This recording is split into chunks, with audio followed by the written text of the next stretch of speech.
তো চলো নারকেল বাটা সরি নারকেল কোড়া হয়ে গেছে। আর এই দেখো এদিকে চিংড়ি হচ্ছে হলুদ আর নুন মাখিয়ে নিয়েছি।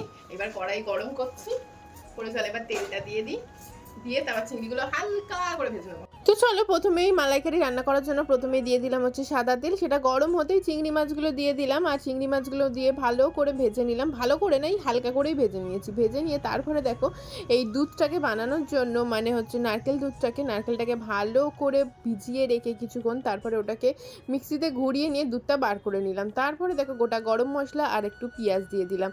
আর এই পেঁয়াজটা একটু লাল লাল হয়ে এলেই যে মশলাটা আমি আগে ভিডিওতে দেখিয়েছিলাম যে আদা রসুন পেঁয়াজের পেস্টটা বানিয়ে রেখেছিলাম, ওটা দিয়ে ভালো করে ওটাকে মশলাটাকে ভেজে নিলাম। সাথে দিয়ে দিলাম টমেটো, আর সাথে দিয়ে দিলাম হলুদ, নুন, চিনি আর কাশ্মীরি লঙ্কা। তার যেই না মশলা থেকে তেল বেরিয়ে এলো দিয়ে দিলাম দুধ, 5 মিনিট ফুটিয়ে তারপরে দিয়ে দিলাম চিংড়ি মাছ, আর 10 মিনিট ফুটিয়ে হচ্ছে চিনি, গরম মশলা আর দুটো চেরা কাঁচা লঙ্কা।